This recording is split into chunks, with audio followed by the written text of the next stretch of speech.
Hello.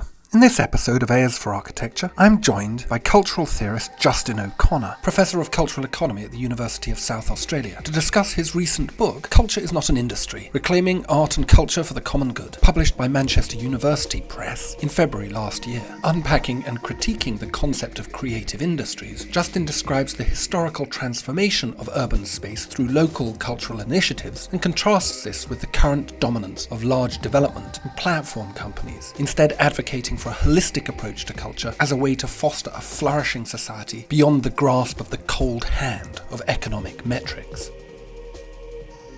A is for Architecture, a podcast about architecture, buildings, urban culture and space.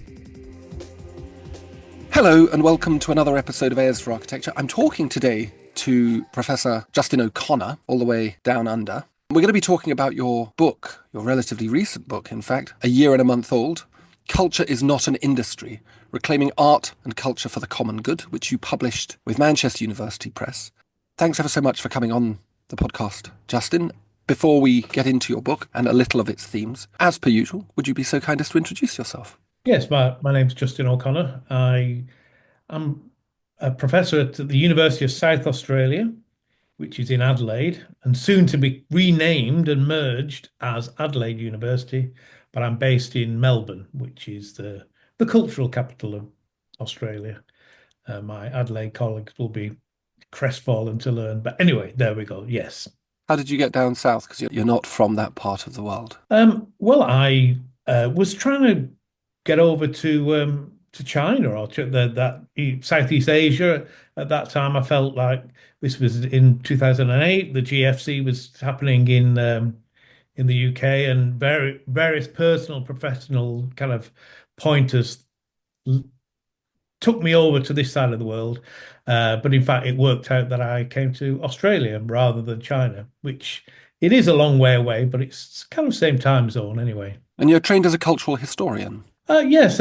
My first degree was at the University of Kent, History and Politics, and then I did a PhD on French intellectuals, actually.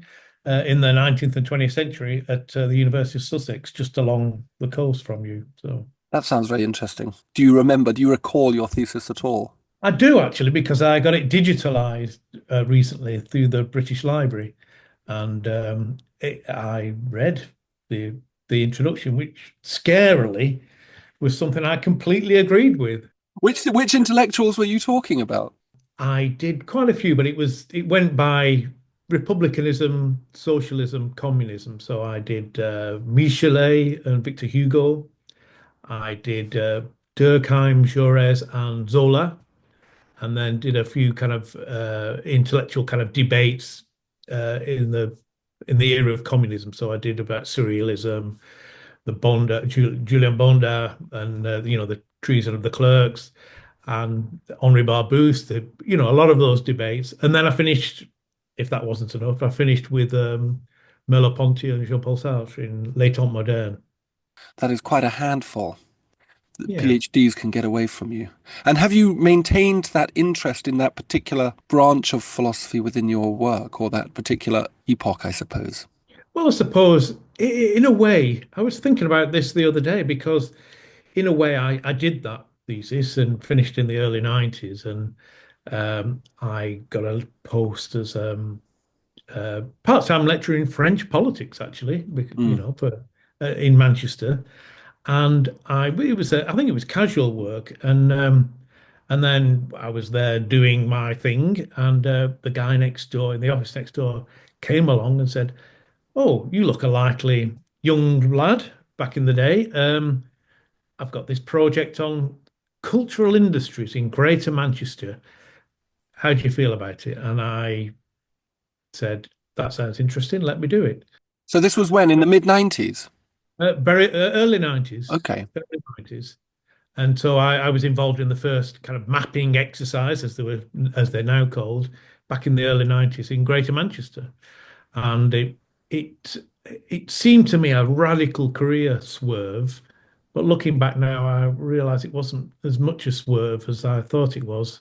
It was kind of looking at intellectuals, culture and intellectuals in a completely different mode and a different context. But bumping into the pop music of popular music of the 1980s, on its darker and more radical side. In a way, was a continuation of, Baudelaire and Rimbaud and those kind of people I've been looking at in my PhD. That's really fascinating. What was Manchester like at that time? Because I attended Manchester University in the late 90s, early 2000s, as for my undergraduate. And it had already gone through a substantial process of gentrification. It sort of crested in that kind of counterculture of the hacienda, and Mm, that had already, peaked. The Stone Roses had broken up, I think, yeah.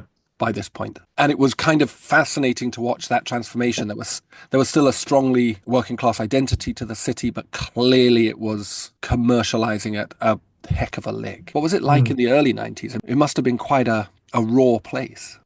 Yes, and in a way, it leads on to the themes of the book because Mm, it wasn't economically speaking in the 80s. Manchester was really in suffering, as many other cities were in the UK and elsewhere, and it kind of stumbled on a narrative about itself that was made possible because of what had happened in popular culture.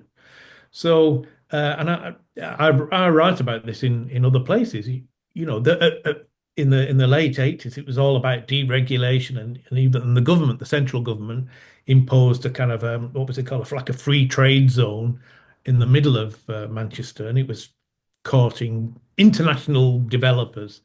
And in fact, what changed Manchester was locally grown, small scale developers, people who had £1 million, which to me then was a lot of money, but in fact, it's peanuts in development terms.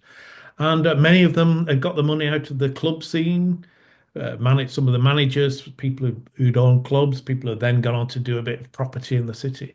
So it was a strange coalition of kind of pop music inflected developers who asserted a different view of the city than that of, we've got to sell ourselves to some kind of global corporate shopping center. mm.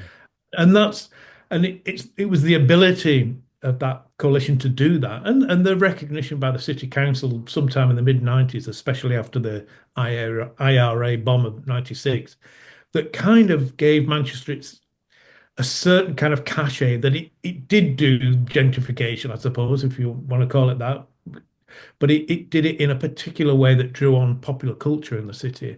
And I think that was very important and made it very different than many other cities, actually. Yeah, for sure. Have you seen parallels with your new home in Melbourne? But Melbourne's very, very similar. And in fact, in the 1990s, it was a really tough time here. It's Mm. an industrial city.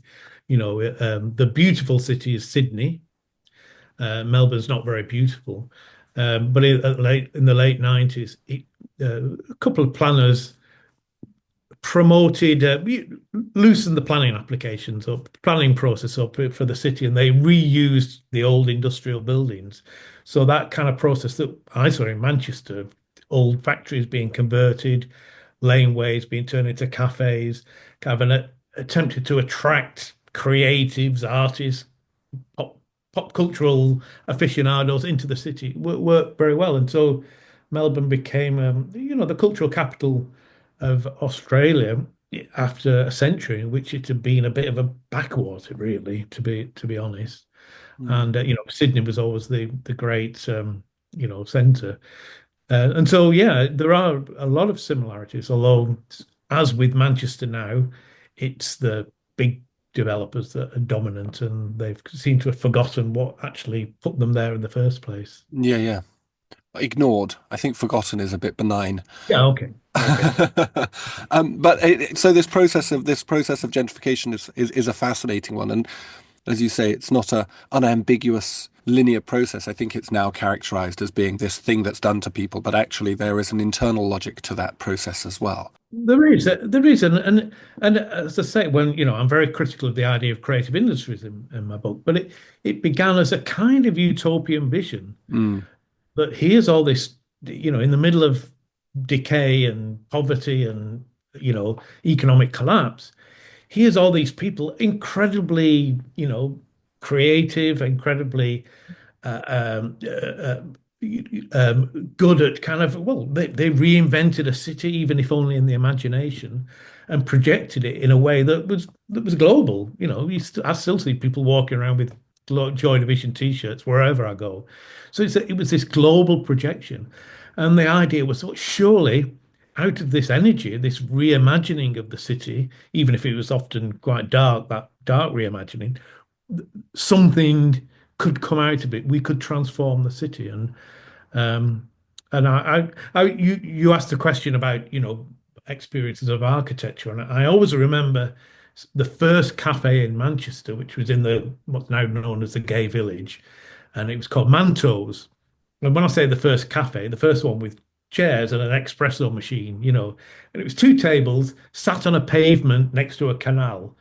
And we went there thinking, well, it was from that moment that people looked around and saw the city and all its warehouses, which were empty, most of them, as not as a sign of decay, but as a sign of potential. Mm. And it was that kind of collective reimagination that I wanted to hold on to into the book and say, a lot of the creative industry stuff came out of that early utopian, if you like, reimagining of what a city could be. And I still hold to that, Yeah, even yeah. though it turned out very differently. It did, but what a lot of money it made for a lot of people in the meantime. Perhaps we Hmm. can turn to your book. What motivated this book? I mean, it's obviously come out, and I suppose I've been trying to track this emergence in your own thinking of this book. But what drove this book's publication now? Well, I mean, I was very much involved in the Manchester kind of moment, I suppose. Yeah. I was involved in the Northern Quarter, which was a kind of a creative quarter. Partly helped set it up, and we set up a creative industry development service, a kind of a little bespoke agency towards the end of the 90s. So very much involved in that, and I think from the turn of the millennia, I really kind of began to think, well, hang on, what are we actually saying here? Often provoked by, I did a lot of work in Russia. I was in Russia for back and forward for about 4 years, right, in 2000 to 2004 in St. Petersburg. And the more I saw people picking up similar kind of ideas, and I became increasingly worried about it. And I had been for a decade, I suppose. But I think just coming into the pandemic, actually, I wanted to put that critique down in a clear and concise way, but also think, well, how else? What else can we do? Rather than just kind of being a critic of the creative industries, how should we see culture and what should it be doing? And I felt that, and I feel even more so now in the pandemic, that something was changing, that that neoliberalism, if you want, whatever was set up from the 1980s, and that we all lived through, my generation, some other system, some other kind of uh, world was emerging, and I wanted to try and articulate culture for a different kind of world. How are you defining culture here? Because I suppose in a slightly old-fashioned way, I would see it as the manifestation of the cult, the thing that we, I guess, worship. And to go back to Manchester, that's clearly football. And it's interesting now, isn't it, with these recent plans coming out of Jim Radcliffe, the Manchester United owner, to spend £2 billion building this kind of utopian cathedral, actually. It looks like a sort of version of Gaudi's Sagrada Familia, Mhm. this kind of cathedral to football, using it as an instrument of urban regeneration. But yeah, how are you defining this idea of culture in the setting that you're talking about? Well, I mean, phenomenally difficult to say, but I I'm in the early on in the book, I make a distinction between art as we understand it, and sometimes I call it art and culture, but between art and culture. And the distinction is based on, and I use two books. I use the book by Matthew Arnold, Culture and Anarchy, where he describes art as, the best that's ever been thought and said. I think I've got that wrong. But also at the same time, 2 years later, um, um, the book Primitive Cultures by Edwin Tyler, who describes culture as everything that's not nature. And this is a common distinction, and Raymond Williams talks about it a lot. We've got art as a kind of general set of products, activities, practices, a way of thinking and symbolizing that we call the arts. And then we've got this other thing called culture, which is, you know, humans are learning creatures. They don't work by instinct particularly. They have to learn. So there's this huge thing called culture, which covers everything, and then this smaller thing called the arts. And so in the first instance, when I say culture, I mean that smaller, if you like. I mean the arts.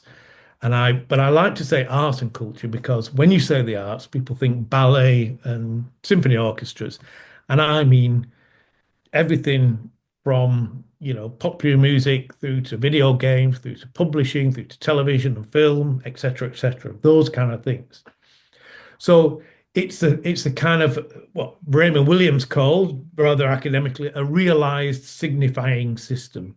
So it's the kind of heightened symbolic system in its broad thing. And it's what a lot of people say, the culture, we cultural. And the two are connected, obviously. But it for me, I wanted to make that distinction because so many people, especially in both in cultural policy worlds and governments, say they counterpose the two. Art's elitist, art's small, it's rarefied, it's in museums, in art galleries. Culture is this popular thing, it's people going to football matches, etc. And I'm saying that that's a false distinction. And to say that somehow culture is more democratic than art is something I resist in the book. And there is a democratic art, there is a democratic art and culture that we should pursue, but that's not the same as saying, oh, art's just a part of culture, of this general culture.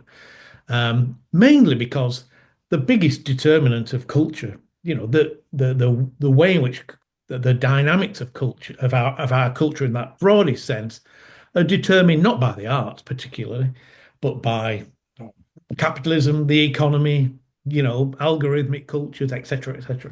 So just to try and pull it back. So I'm talking of culture in that smaller sense of the signifying systems, those practices whereby we try and say something in the symbolic realm about the world in which we live in, not that broad idea of, everything is culture. Edwin Tyler's culture is everything that's not nature. That's brilliant. Thank you for that. That's very, very clear and very elegant, I think. I want to get onto this theme of creative industries. Obviously, it's the book's focus. What are the creative industries within this kind of general idea of culture that you've described? Because as a phrase, it could mean a lot of things and it could have application to any epoch and any peoples at any point in history. But it's not. It's a thing that has distinct boundaries and is used as a thing to deliver certain social, urban, economic outputs. Where did this idea come from? Well, back in the 90s, we called them cultural industries. Mm-hmm. At some point, well, not some point, exactly in 1998, the new Department of Culture, Media and Sport, Chris Smith, produced a report and of the economic aspects of it, the mapping document, very famous mapping document, and they called them the creative industries. And for many people, cultural, creative, do we care? No. But at the time, we were very suspicious about this move because the idea of culture industries, it goes back some way. People always talk about Adorno, but it refers to the mass production of culture that really took off at the end of the 19th century, when you could reproduce sound and image, and moving image especially, etc. From that point onwards, because of mass reproduction, there was an industrial dimension to it that we needed to take account of. And this was often seen negatively by people like Adorno and others. But in the 70s and 80s, many people in the cultural policy and cultural theory, if you like, cultural studies as it was then, said, well, actually most of the culture, the art and culture that people consume are produced outside of the public sector. So we've got this huge kind of commercial sector. called the cultural industries that we somehow have to acknowledge. And it's not all kind of sausage factory, top-down stuff. It's popular music, which had transformed, the landscape of certainly in Western Europe. It was independent film. It was new publishing. It was this whole kind of rambunctious upsurge of popular culture that was also caught by the idea of cultural industries. So for us in the 90s, the cultural industries was certainly an economic sector, but it was also about this, culture in that sense. Yeah. What we objected to, and I think it was borne out since, is that the creative industries did two things. One, it called culture creative, and they're not the same thing. I mean, you mentioned earlier about the cult, there are links to that. Culture is about celebration, commemoration, inheritance, dissent, critique. There are many things in the word culture that is not captured by the idea of creativity. Creativity is one dimension of that. And the second thing was that they added software, and it was buried in the list. They had a list of 13 sectors, the visual arts, TV and radio, blah, blah, blah. And then number 12 was software. And this wasn't video games, that was a separate sector. It was people doing software. Now, that what creative was doing then was in fact connecting the cultural industries, the cultural sector, to the dot-com boom, what was coming out of America. And at the same time, slightly more cynically, it allowed the addition of all those people employed in software to be added to the employment statistics. So software accounts for something like 45% of the total statistics. So what was happening is, by calling them creative industries, suddenly you've got this fast-growing, quite substantial employment sector. We're not the arts. We're not just this little bunch of people doing a few paintings here. We're bigger than steel. We're bigger than construction. We're bigger than agriculture. And a lot of that was the addition of software. They would also put marketing, advertising and marketing. You would get design in there, which wouldn't be necessarily interior design. It would also include industrial design sometimes, and even architecture, which it might include somebody with a Rem Koolhaus, but it also includes people doing roundabouts and sheds for Sainsbury's. So there was this massive inflation of the employment sectors, and so we were hearing things about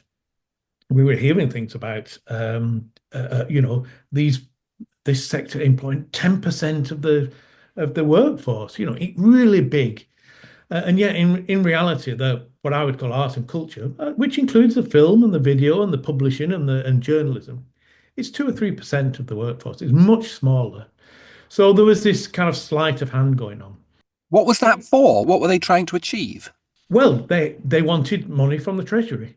And in fact, I was told this quite explicitly, that when they were putting together their bid for the Treasury, that they call them creative industries because it sounded sexier. Culture sounds a bit worthy and a bit elitist, really. Mm-hmm. But creative, connected with all those dot-com entrepreneurs, and adding the amount, those new, almost doubling the employment there, they could go to the Treasury and say, you invest in culture because in the creative industries, because it's this upcoming, growing economic sector. And of course, the arts and culture went along with this because it's great. They've been doing economic arguments for the previous decade, but now, they could say, look, we're this big, we're huge. So it was an advocacy tool, but its actual purchase on the real was much more tenuous, in my view. And I think it's been borne out by the inflated claims for this sector. And actually, the real levels of government investment in them, public sector investments declined almost as the statistical claims for the creative industries have increased. And this is because, I suppose, if you're introducing things like software into this, you're talking about largely private corporation commercial interests who are clearly supporting, and therefore you don't need that amount of support for the cultural industries, for creative industries. Is that right? No, it's I mean the because cultural industries included film and Mm. TV, which was private. It included popular music, which yeah, it included Joy Division, but also EMI and the big majors, if you Yeah. like. No, the software is not a cultural, not part of the cultural sector, and No. it's important to be clear about that. These are coders, people building databases. If I was doing a kind of a back end database for a bank Yeah. or for a mining company, I would be called a creative. You know, so. uh, so I mean, that's the other problem. One, by calling them creative, it sounded very sexy, as I say, but also, the question immediately was, what is not creative? Mm. Um, so are financial analysts not creative? Are scientists not creative? Are school teachers not creative? That word creative was so part of its usefulness was that it was very attractive. But like I say, what wasn't creative? Where are the Mm. uncreative industries? Well, you wouldn't want to even claim that. So Armaments. part well, yes, there is, but the boundaries of the industry. So, and I always say this, I went to many creative industry conferences. And if you go to an automobile conference or a wine industry conference, there's lots of debate about, biological wine and sulfite and should we have organic wine? Is an electric vehicle? Lots of good debates, but nobody says, what's a car? What is the wine industry? What is the dairy? And that's all they talk about at creative industry conferences because they don't know where it ends because it's not clear what it is. Mm. And so in the book, when I say actually, it's perfect for consultants because if you explain cultural industry to people, they kind of get it pretty soon. Oh, it's film and television, all those kind of great. Yes, cinemas, yeah, published, right. If you say creative industries, it takes you a long time to explain it. It's not clear what it is. And in Mm. fact, it only fully reveals itself through statistical representation. And so that's part of the problem. It's an advocacy tool gone mad.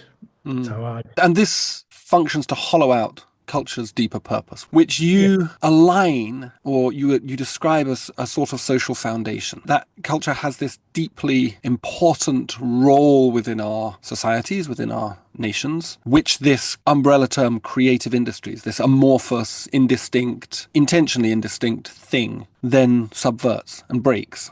Yes, I mean, first of all, it's described as an industry, Mm. and that's not problematic in itself. Industry is a very stretchy term, Mm. so but essentially it positioned art and culture as an economic sector. And of course, they are. Everything's an economic sector. Health is an economic sector. Education is an economic sector. In fact, both of them far bigger than culture. You're employed in universities or in a hospital. They're major economic entities. But as in an ideal world, you don't have a hospital because it generates jobs. You do it, it's there to provide health. Same with the university. I say this now, and maybe I'm wrong on this but the idea is that, the ideal view of education is you provide the university that's required. It's not as an economic engine particularly, or building a hospital is not there as an economic engine. But culture became primarily there. Oh, we must invest in culture because it's a growing employ. It will grow employment. It will improve our economic standing. And this is how it's used by the current Labour government still. Mm. Liz Anandi still talks about, it's about its contribution to growth, economic growth. Um, and as I say, that's always going to be a consideration. If you've got any big sector, its economic benefits are always quite clear. But what I wanted to say is although culture includes many industries, clearly it does. Some of them the largest corporations on the planet, if you think, some of the platform companies, but culture itself is not an industry. It's something foundational to how we live together. And by foundational, I mean the things such as, material infrastructure, education, social services, health, public administration. Those are the things that are the foundation of a decent society. And culture, my argument that culture should be put there with them. It shouldn't just be seen as an industry of consumer preferences, an entertainment industry that whose value for government is how many people it can employ or how big a GDP it can drive. That it actually should be taken care of as part of what the foundations of a decent society. Isn't the elevation of culture in this way and the creative industries a sort of subversive device for driving urban transformation? Because obviously many have documented the collapse of urban centres in deindustrializing and post-industrial cultures like Australia and like Britain. And you talked at the beginning about the warehouses in Manchester, glorious buildings, UNESCO World Heritage Site level pieces of culture. But they were falling into massive disrepair. And so we have this attempt to leverage everything we've got, every tool we've got to hand to save our cities in a way. So isn't there something sort of, on the one hand, it does seem a little bit underhand, a little bit distasteful, and in your case, ontologically problematic insofar as it sort of crushes culture. But at the same time, isn't there kind of a justifiable end? And so I sort of comes back to this idea about the good of gentrification.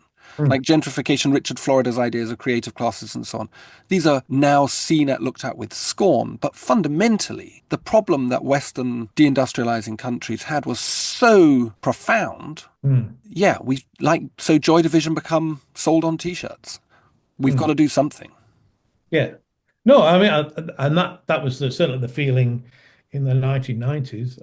In fact, I remember even in the late 80s, Sheffield had its cultural industries quarter once, probably in about 91, 92, and Phil Oakey from the Human League was there. And the idea was, back in the 19th century, we did steel, but in the 20th century, in the 21st century, we will do music or culture. And so I could see where that came from. But it was never going to work. And actually, it was clearly not going to work. The claims for it were so inflated. So changing ideas of what was possible in a city like Manchester, what it was, how to live a life in an urban life, to celebrate a certain new kind of urban living, that began to emerge in the 70s, straight out of Soft City, after Jonathan Braber's Soft City, and the upsurge of kind of different uses in the old industrial building. It changed the culture of cities. I don't know if you saw that documentary about Berlin called Plan B, I think it's called. Great documentary about what the rave culture taking over the spaces after the fall of the collapse of the wall in '89. So, it reinvented the city. There was a new imagination around the city, and I think that's good. But the actual employment that it could deliver was always going to be limited. And so, the story of gentrification, I mean, one story is, rich people pushing out poor people. In Manchester's case, that doesn't quite apply. I think it's beginning to apply now, but it didn't apply then because there's nobody living in the city centre. Nobody was being displaced. These buildings were being reanimated effectively. The problem with that gentrification is that, as it's the artists, the people who are doing the culture opened up the space for it, re-landscape the city in imagination, so to speak. But the people who recouped the benefits of that were financial capital, developers, hospitality, retail. And so, again, what you find by the turn of the millennium is the golden rule. Consumption pushes out production. It's much better to have a thriving cafe district than a thriving cultural production district. And so the problem was that while the cultural industries, if you like, the new form urban cultures were reanimating the cities, yes, the profits were going not to them, but also they were not being reinvested. The taking care of what it was that allowed these people to do these things. Uh, Nobody thought about that. They just assumed they'd come. These creatives would come up from nowhere.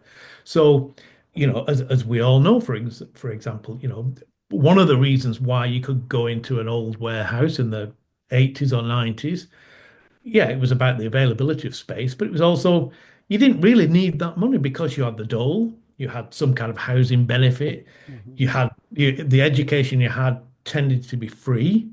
There was a whole kind of social safety net that allowed you to bugger about for 10 years of your life, should you want, trying to make stuff. And the consequences weren't that bad. Mm. Whereas now, if you try to do something like that, you're already trapped in debt. Mm. There's no access to dole. It's, works, you have to go looking for jobs and things. There's no time made available through unemployment benefits. The safety net isn't there. So we actually live quite constrained lives. Young people live quite constrained lives, but they're kept in that constrained life by the fact that if you fall out of that, you're in real bother. So that's not really conducive to the creative upsurge.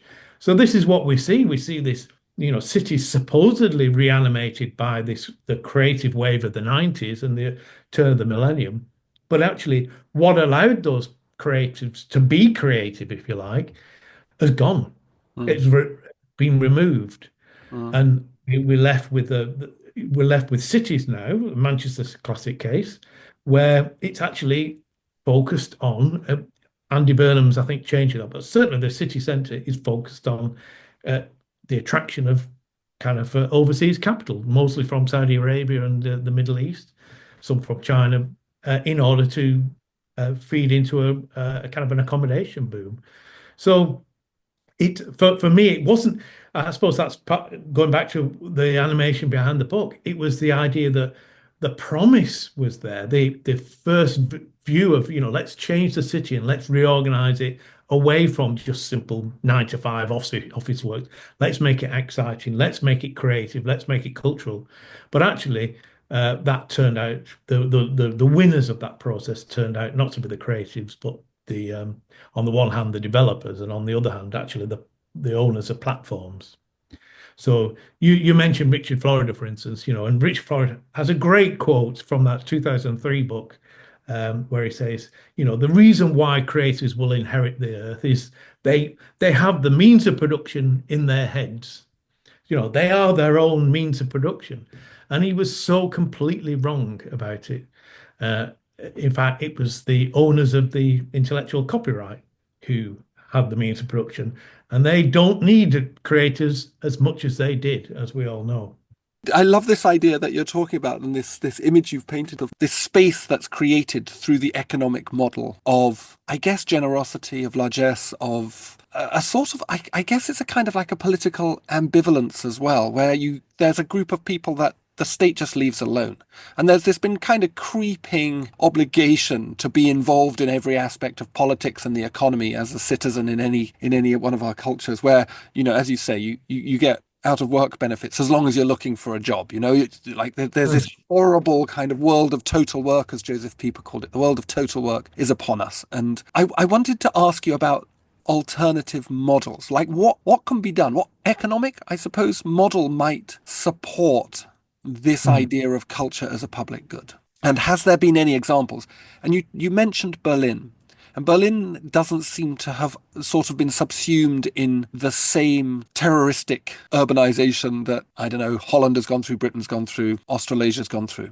No, well, Berlin is catching up very rapidly. Oh, is it? Yes, actually, in the last few years, it's really changed. But I mean, one of the answers that many people reach for is a kind of UBI, universal basic income. So Mhm. there's a lot of people now calling for that, that just to give everybody a basic income, not too much, but enough to survive on, would provide this kind of safety net, if you like, the social floor. And then you can go off and become a financial investor if you want, or you can do twiddly electronic music in your room, or community work, whatever. It's up to you. So that's been one line, but it's not. I'm rather skeptical about that. Not just in terms of its affordability, but also in terms of is that how we're going to solve problems just by giving people money? But to my mind, the real shift would be to start thinking of cities and communities. What what are the social and cultural infrastructures that actually exist in that cities, soft and hard? What are the educational around culture in this case? What are the opportunities to access art and culture through education, whether that's music in schools or other forms? Where are the spaces of meeting? Where are the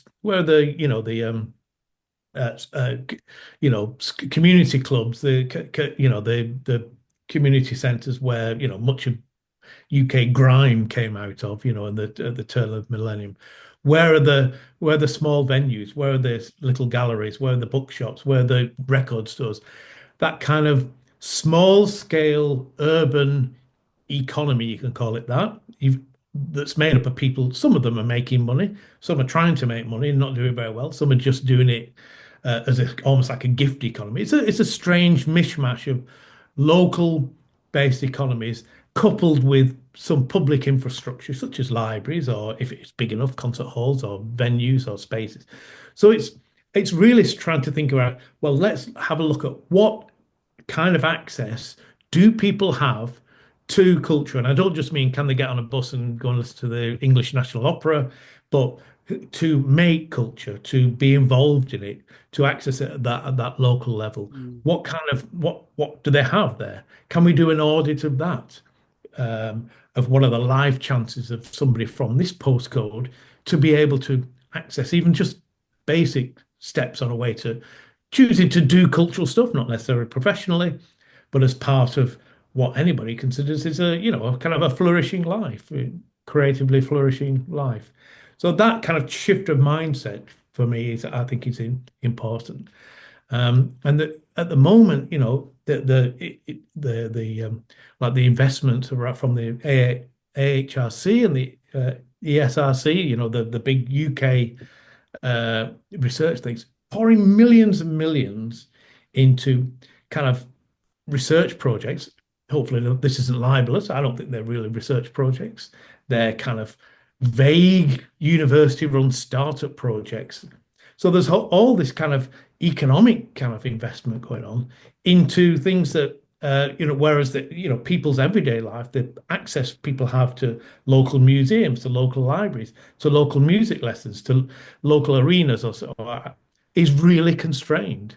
So I think there's a real mind shift needed away from pump priming an industry that never gets there to actually providing people with the ability to fully participate, should they wish, in culture. And how do you imagine this gets economized such that workers who are currently working within creative industries, often very precariously, often for very low wages, how do we economize this idea in a way that does encourage people, particularly people from lower economic opportunity backgrounds, that this is something that they could do, that is an avenue of possibility and exploration? Because obviously the 20th century was characterized by this radical opening out of culture, an invitation of people from non-traditional backgrounds. So as a consequence, we got the high culture, but we also got rock and roll, and we got jazz music, and we got pop music. How do we economize this? Well, I mean, partly it's about education and access to education. If you charging that much for an art school, I mean, they were free. John Lennon and all those people got there for free.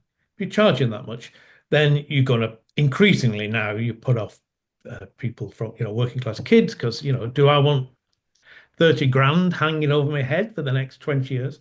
So that's one of them. For education should be made radically cheaper. But also it goes into schools, investment in schools. So there's kind of that state thing. But also, what is the labor market they're going into? Increasingly gigified. i.e., it is precarious. So where does that come from? Well, Mhm. in part, it comes from lax labor regulations, but also in part because the way in which the big platform companies now take the value out of the system. That six of the largest corporations on the planet are involved in some way in the production and distribution or the platforming of culture. Meta, sorry, Facebook, Nvidia, Google, all those things. They're the ones that dominate the cultural market. So I think, especially now with what's happened with Trump, now is the time to start taking back control of our media sphere from the platform companies.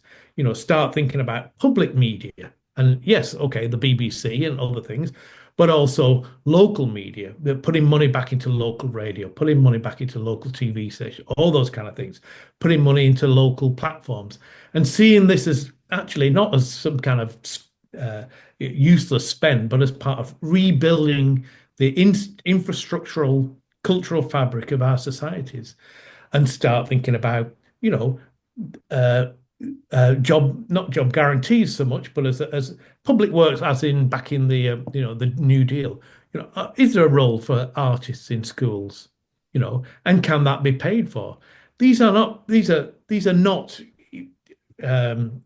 onerous kind of levels of money. To provide an artist in residence in various schools is not a lot of money in the grand scheme of things. To start, build. So all these kind of things, I think there's a certain thing about public provision. But on the other hand, we've also got that we should also see try and build out those ideas around creation of new co-ops, of community wealth building, of new ways of property trusts, shared property trusts.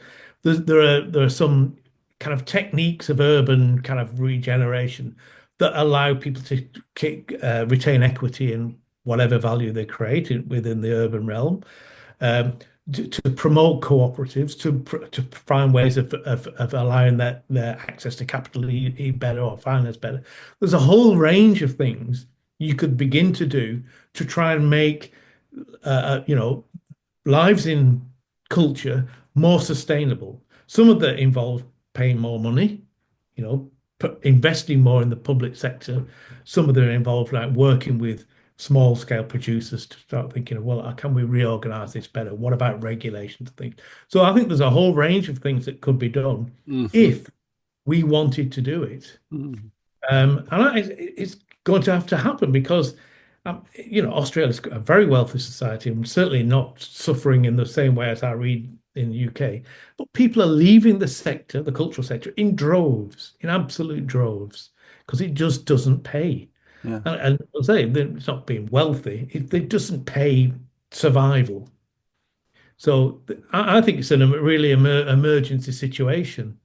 Mm. And to for, in my experience, creative then to be told by governments, "Oh, you're a growth sector," that you add this, that, and the other to the GDP is quite an insult actually, and people go along with it because they want anything. They don't want to bite the hand that doesn't feed them, so to speak. I want to finish on one last question. And in my questions to you, I'd pitched one, but I've been thinking about what you're saying and I'm thinking about architecture. And for me, this process of institutionalization, centralization of the creative industries has been particularly good for a certain type of architecture and their architects. And I'm thinking about the big buildings that come as a consequence of this way of thinking about cities and urban space, the urban spectacular, Hmm. the Guggenheim effect, the big museum. And this has become the way that architecture, in many ways, really frames itself as a public good. Hmm. Look at this big building that we did. Look at the way that we took over the Bankside Power Station and turned it into an art gallery. Or look at the way that we took over this piece of coastal infrastructure in this depressed seaside town and built something spectacular for tens of millions of pounds. Hmm. Thinking here of Dundee or Margate, where I am, Yeah. or any number of towns. In your description, does this sort of kind of logic of urban change disappear? Or is there still a space for that flamboyance, that marquee building, and therefore that identity of the architect as the kind of, I guess, the linchpin, this significant cultural figure? I think some of those things you mention have worked out very well. I don't think anybody in Bilbao would be against the Guggenheim, particularly. So certain buildings speak to the future of a city, even if it doesn't particularly have one. There's a certain aspect of that kind of building that I think is really good. My problem is when it's isolated from other aspects. So, and I follow Owen Hatherley, very good writer on all these things. You go in the UK cities, you go in these utterly degraded urban landscapes, and then you find this beautiful jewel of a cultural thing. And, you don't want to attack the jewel, but you attack the system that allows a jewel to emerge from such a degraded city. How can this awfully grim city full of tin boxes and drive-throughs and overpasses, how can this be allowed to exist next to this kind of island of cultural excellence in a way? And I think that's really deeply problematic. And I think architects, I'm sure, I'm not part of that profession, but people like Assemble. There are many architects now, practices that are going out. We can't just build this kind of jewel. We have to build things for the social fabric. Otherwise, we're caught out on this. So, I mean, the age of Hal, Rem Koolhaas and those kind of people, I think that they're not appropriate for this age. There are other architects now. I mean, this may be a cliche, but the retro, what they call the two French architects. Lacaton and Vassal? Yeah. There is a role for architects now, but it can't now remain at these kind of isolated images of a jewel without taking account of how they fit or actually don't fit in the wider urban landscape. At the heart of this is an ontological question, isn't it? It's about how we understand personhood and citizenship and people. That's a big problem to deal with. Do you think that the solutions that you're putting forward, or these ideas that you're putting forward, kind of depend on people moving away from a very instrumentalized and objectifying idea of the human person as a fundamentally economic entity towards something that's more holistic, more integrated? Yes, I do. I mean, I think you put it very well. It's about thinking about personhood and what it is to live together with other such persons. And I should have said, and the creation of public space is absolutely a crucial part of an architect's job, even though it's maybe often not as spectacular as these other buildings. But we do have to break from that. And I have lots of arguments about the economic impact and, how we can balance economic impact with others. But I do now think that the way in which economics, the discipline of economics in its classical and neoclassical form, the way that's moved to the very heart of thinking in government has been a disaster. And so that more holistic view, which is not about sticking wellness indicators on, but that more holistic view and actually thinking about what it is to live together in a flourishing society. We need to do that. And a lot of that will mean breaking with some of the fundamental structures of economic thinking that have now almost colonized have colonized our thinking about what we can do in this world politically. So I think it is time for a radical break, a rethink of that. Brilliant. That's a wonderful and stirring point to finish on. Thank you so very much, Justin. It's been really great to hear you talk. No, I enjoyed it very much. I'm a 50-year-old man and I like it. I'm a 50-year-old man. What you going to do about it? Go down Manchester town, can't navigate it. The club scene, man, you can't compare with it. I'm a 50-year-old man and I like it. I'm a 50-year-old man. What are you going to do about it? I don't know, but to me, this really gets to the heart of the issue around the transformation of our cities. All courtesy of the wisdom of the fall. Thank you to Justin for taking the time to speak with me and being such a wonderful guest. Please see the podcast description for links to Justin's professional and social profiles, and of course, to the book. You should get it. It's very interesting. And thanks for listening.